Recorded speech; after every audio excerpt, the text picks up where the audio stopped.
Salary same होती है, लेकिन कुछ एम्प्लॉयज़ के अकाउंट में पैसे ज़्यादा आते हैं क्योंकि डीए और एचआरए जैसे कुछ कंपोनेंट्स होते हैं।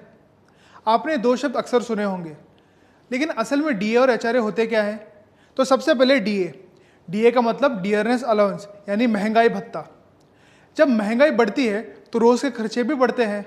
इस प्रेशर को कम करने के लिए सरकार अपने एम्प्लॉयज़ को सैलरी के साथ एक एक्स्ट्रा अमाउंट भी देती है, जिसे डीए यानी डियरनेस अलाउंस कहते हैं। खास बात यह है कि सेंट्रल गवर्नमेंट ने रिसेंटली डीए को 58% से बढ़ाकर 60% कर दिया है, जिसका फायदा 50 लाख से ज़्यादा एम्प्लॉयज़ और 65 लाख से ज़्यादा पेंशनर्स को मिलेगा। अब एचआरए। एचआरए का मतलब है हाउस रेंट अलाउंस।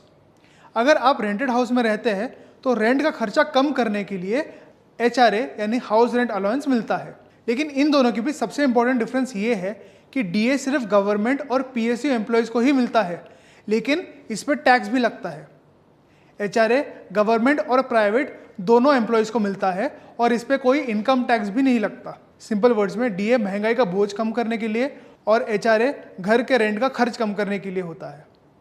इसलिए अगली बार जब आप अपनी सैलरी स्लिप देखें तो सिर्फ बेसिक सैलरी नहीं, डीए और एचआरए पर भी ध्यान ज़रूर दें।